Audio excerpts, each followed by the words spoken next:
Part 1. A Vision for Our Children. What kind of world will we leave to our children? What kind of children will we leave to our world? Pierre Rabhi. This book is meant to be a vision for our children and the societies they will grow up in.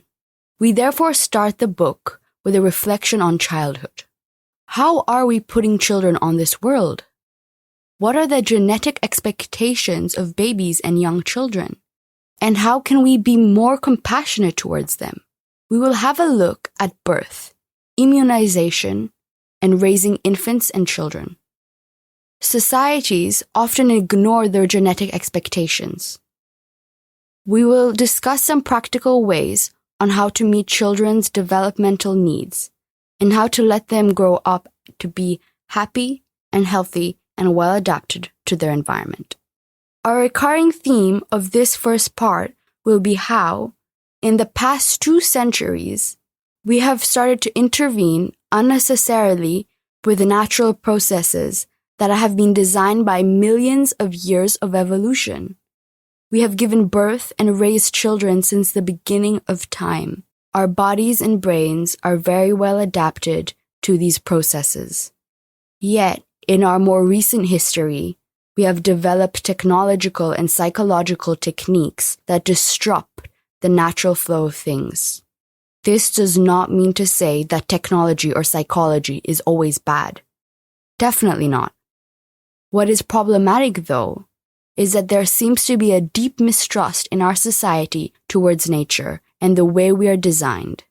Instead of aiding natural processes, many times modern inventions seem to work against them. Chapter 1. Natural birth. All through labor, her body tells her what is happening and helps her discover what she needs to do to help. The active involvement of the laboring woman is a critical piece of nature's plan for birth. And it is the least understood. The hard work of labor is not meant to be accomplished alone. Julia Lothan. Bringing new life to this earth is a deeply transformative and empowering experience for a mother. Women have given birth naturally for as long as humans can remember, supported by their loved ones and their community. Birthing women and those around them have always trusted their innate capacity to do so safely. Since the end of the 19th century, however, we moved away from our natural expectations and have medicalized childbirth, making it happen in sterile hospital rooms full of medical equipment and drugs, directed by doctors and hidden from the welcoming presence of the community at large. So already before we draw our first breath, the expectations of our continuum are not met and our minds are imprinted with scarcity. In this chapter, we will have a look at a few ways of how we can move towards a more natural form of childbirth, where the physical and emotional well-being of the mother, father, baby, and community go hand in hand. From home to hospital and back. Before the beginning of the 20th century, most births happened at home. Giving birth was an intimate process, which happened in a familiar environment. The pregnant mother and her baby were the main actors in the birth process, and they were supported by people close to them. The 20th century saw a rapid medicalization of childbirth. Very few women in Western countries still give birth at home. The place of birth moved from people's home to hospitals. The main birth attendants became doctors instead of midwives, who performed an increasing number of medical interventions. Nowadays, birth is seen less as a natural process, but rather as a medical issue that requires the patient to be hospitalized and subjected to treatments. Interventions that were designed for high-risk births are becoming more and more routine. There is a rising trend of unnecessary medical treatments that can do more harm than good, disrupting the natural flow of childbirth and ignoring the physiology of the female body.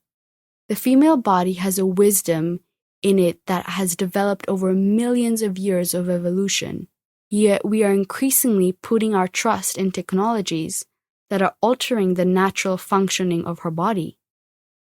Not only are these obstetric procedures not beneficial for the mother's physical health, her psychological well-being is equally compromised. In our current paradigm, the woman stands, or rather lies, disempowered. Her role has become passive. It is the responsibility of the often male doctor to ensure safe delivery. Moreover, hospitals focus on reducing mortality rather than on the mother's emotional security. The efficiency of the medical staff is prioritized over the mother's comfort. As the World Health Organization writes, this increasing medicalization of childbirth processes tends to undermine the woman's own capability to give birth and negatively impacts her childbirth experience. It seems as if the rise of this interventionist approach might not have happened for pure medical reasons. Home births are as safe as hospital births for low-risk pregnancies. Socio-cultural factors might have been more decisive in the shift, which happened in the wake of an increased public trust in doctors, medical institutions, and technological advancements. More drugs and treatments were developed, which could only be performed by specialists in hospitals. People eagerly put their faith in these new technologies. Their application might not have been based on actual statistical proof that they have led to safer births. It seems to have been part of the wider tendency in society, as mentioned in the prologue, to outsource many of our personal and family responsibilities to public or state institutions. Moving towards birthing in accordance with our genetic expectations does not mean that we have to ignore the latest scientific discoveries. We can find a natural way to satisfy our genetic expectations while supplementing this modern technology when really necessary. Midwife Ina May Gaskin writes, "The most trustworthy knowledge about women's bodies combines the best of what medical science has offered over the past century or two with what women have always been able to learn about themselves before birth moved into hospitals. Since the 1930s, there has been midwives and doctors that have advocated for a more natural childbirth. Some of their suggestions are included below. The past decades have seen a rising interest from the scientific community in natural birth, which we will try to review in the upcoming paragraph. This book does not intend to be an in-depth book about childbirth. We will focus on two topics: birth position and cesarean section. However, this does not mean that there are no other areas of concern. Birth position. In hospitals today, women give birth laying down on their back with their legs up. This is not the natural choice for women. It is a relatively new way which became routine only with the medicalization of childbirth.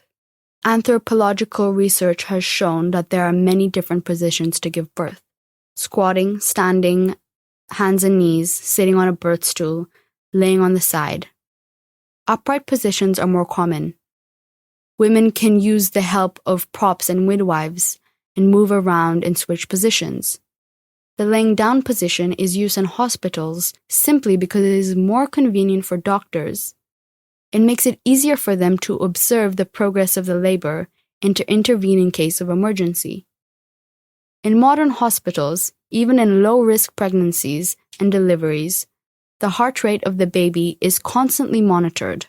This requires wiring and would be impossible if the mother were allowed to move around.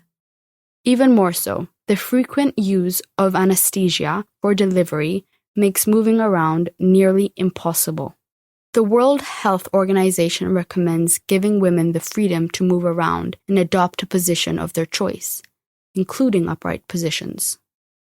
Research has shown that labor is shorter and there are fewer operative deliveries when women can stand or sit up and move around, while adverse side effects are minimal. Blood flow in the abdominal area is improved and the pelvic opening is wider in an upright position, and also gravity can do its work. If the mother can move, she can feel which position is easiest for the baby to pass through at a certain moment. Her pain guides her in finding the way of the least resistance. Caesarean section. A medical intervention that is definitely applied too routinely is a caesarean section. The WHO writes, "There is a growing concern that caesarean section is performed too soon in many cases, without due consideration for less invasive interventions that could lead to vaginal birth." The worldwide ratio of caesarean deliveries was 21% in 2015 and is rising sharply. Outside of the sub-Saharan Africa, 5%, and South Asia, 18%, rates are above 25%, up to 44% in Latin America. In Brazil, more than half of the children, 55% today, is born with a C-section. In 1990, the worldwide rate of C-section was only 6.7%. At the same time, the WHO estimates that caesarean section is only needed in 1 out of 10 births. In 90% of births, there is no direct health benefit. Rather, C-section is a major surgery and comes, like any other surgery, with a set of health risks. Moreover, it increases the risk of complication in subsequent births. One recent meta-analysis reports, CS is associated with an increased risk of uterine rupture, abnormal placentation, ectopic pregnancy, stillbirth, and preterm birth.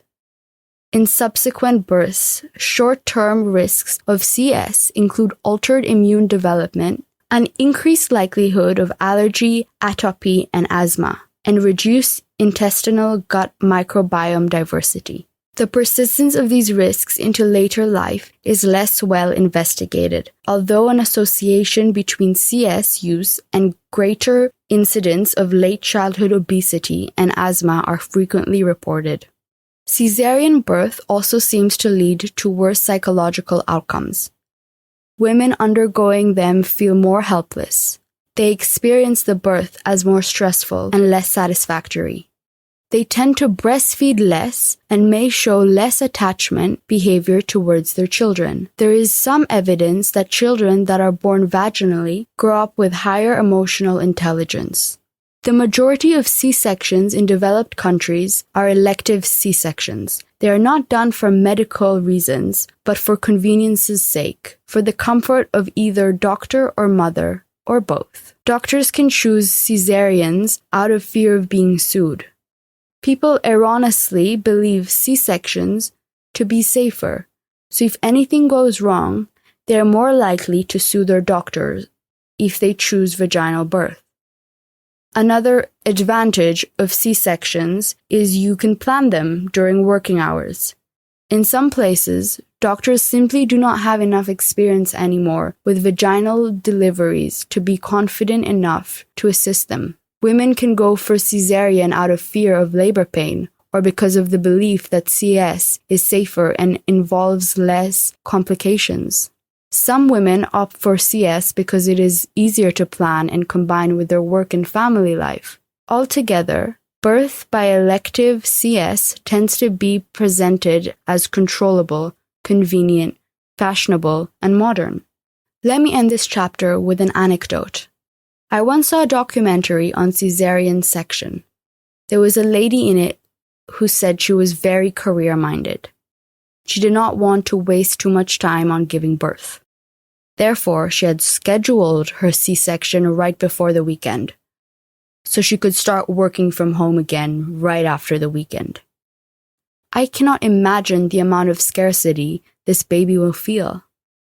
Already 3 days after its birth, their mother has higher priorities. Other interventions. There is a long list of unnecessary birthing intervention that is performed routinely. On the other hand, there are many simple things that could be easily implemented to make the birth process more natural. Here's a brief overview of the recommendations of the World Health Organization. The WHO says there is no need for the following interventions during labor. Early labor acceleration by oxytocin or C-section.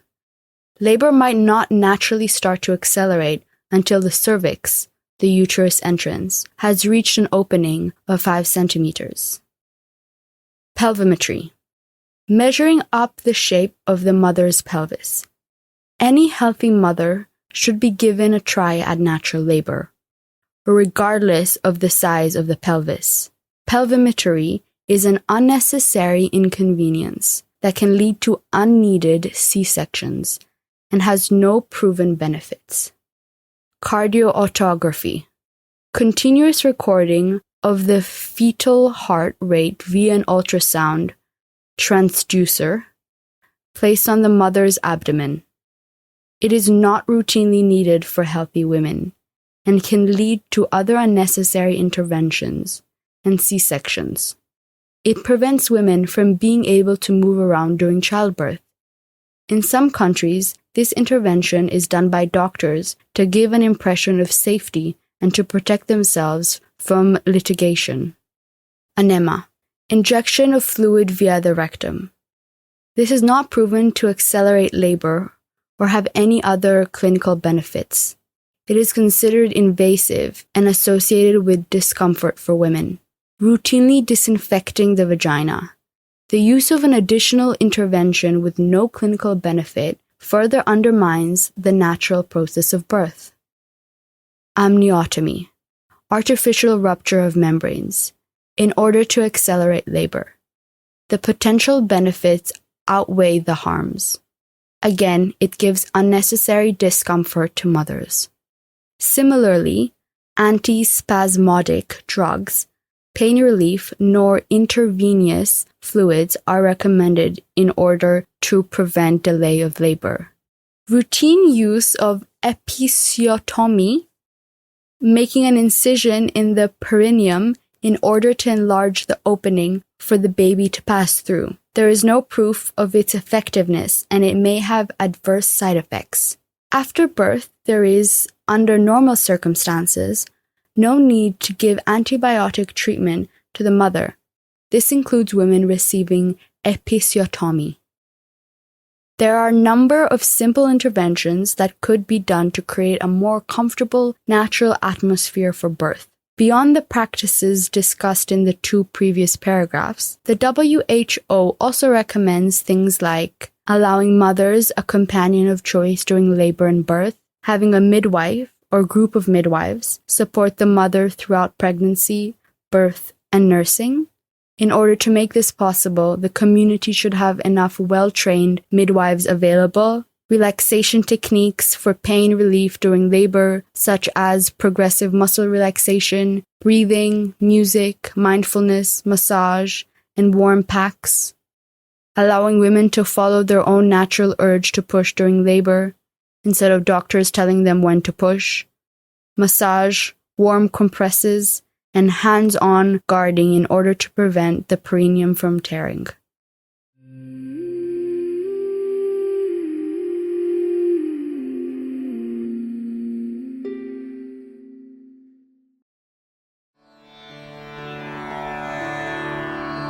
This is Orville Radio, voices from the City of Dawn.